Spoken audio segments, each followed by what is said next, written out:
All right, let's talk about Liam Cohen and the Jacksonville Jaguars making a little bit of history. This is the first time a head coach has taken over a team that won just 4 games the previous season and completely flipped the script to a 12-win campaign. That is genuinely impressive, no matter how you slice it. Now, this particular game against the Indianapolis Colts, a feisty squad led by the ever-persistent Philip Rivers, was exactly the kind of late-season divisional scrap you expect. The Jaguars are still playing for everything. The 1 seed, the 2 seed, the division title. It's all still in play. This contest was interesting, especially when you compare it to some of the other matchups we're covering. Patriots versus Jets, Seahawks versus Panthers, where team incentives are a bit muddled right now. Facing an eliminated Colts team, you might expect a letdown, but this was actually a good, high-quality game. At the very least, it was highly entertaining. You naturally want to see the Jaguars play a bit cleaner. The box score for Trevor Lawrence might seem a bit misleading at first glance. 23 for 37, 263 yards, 0 passing touchdowns, 1 interception, a 72.2 passer rating. On paper, that doesn't scream dominant performance. But watching the game, I thought he played well. He used his legs effectively, scoring 2 rushing touchdowns, managed the game, and made plays when needed. The Colts, to their credit, did everything they could to disrupt him. It's easy to say, you're facing Philip Rivers and an out-of-contention team, you should win more convincingly. But that overlooks why Philip Rivers has lasted so long in this league and why Shane Steichen is a respected coach in his own right. We can rightly praise Liam Cohen as a brilliant offensive mind, but let's not act like Steichen is a slouch. Games like this always have the potential to get weird, depending on bounces, motivation, and a few key plays. Your reaction to a win like this depends heavily on your mood and perspective.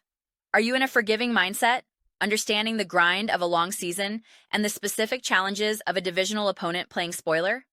Or are you in a no excuses frame of mind, demanding dominance regardless of circumstance?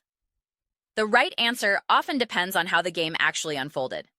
For the Jaguars, in their current position, a tough, gritty win like this makes perfect sense to me. You could point to the San Francisco 49ers blowing out the Colts earlier and ask, why wasn't it like that? Well, every game has its own flow. There were elements in that 49ers game that inflated the score too. Conversely, you could point to the Jaguars' dominant win over a better Denver Broncos team and ask why this was closer. It's the same selective reasoning people used against the Broncos when they beat Kansas City's backups. The truth is, you have to pick and choose when a hard-fought win is acceptable and when it feels concerning.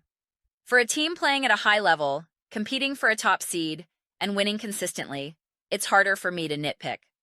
My mind doesn't immediately go to, you have to take care of the ball better. No excuses, you could have lost if not for X play. Not at this point in the season. Trying to deeply unpack this game with advanced metrics feels a bit forced right now. We could talk about third down conversion rates, 7 for 14 is solid, or red zone efficiency, they were a bit lacking, but converting one more play would have made it a respectable 3 for 5.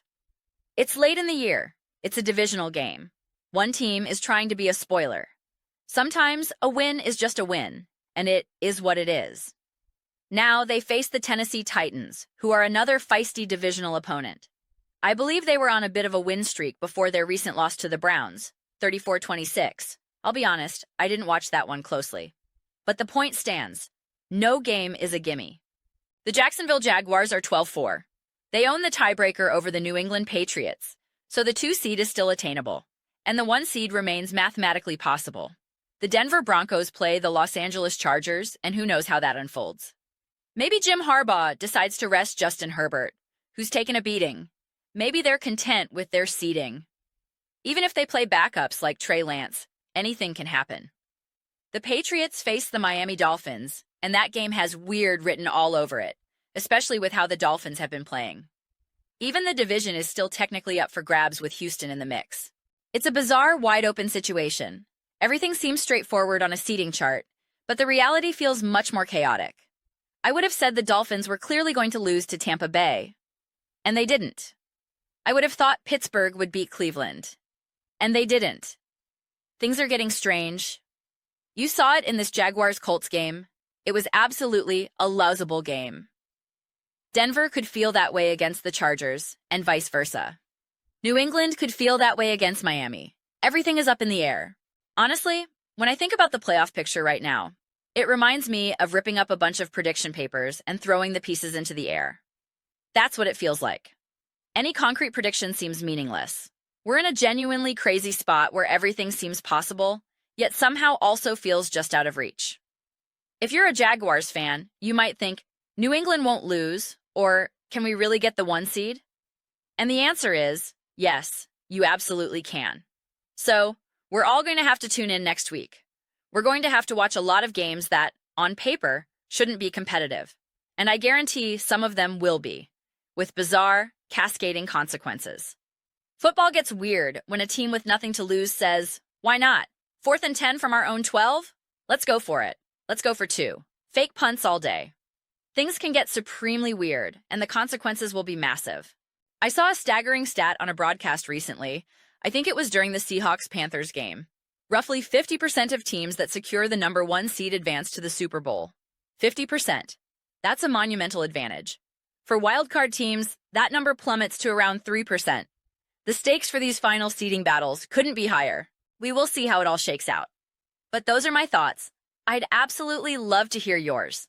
What do you all think about the Jacksonville Jaguars grinding out this win over the Colts? How do these types of late-season, somewhat messy victories land for you as a fan? Obviously, it wasn't the cleanest game, but it was a win they needed and secured. Shout out to the Jaguars. 12-4 is a fantastic accomplishment, a complete reversal of fortune.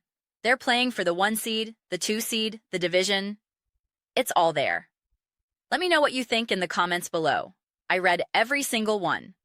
Whether you agree or disagree, let's get into some discussions. Maybe even some friendly fights. But ultimately, let's just have some fun. Please consider subscribing. We're building an amazing community here, and I'd love for you to be part of it. I want to create something we all feel connected to and excited about. I think we're well on our way.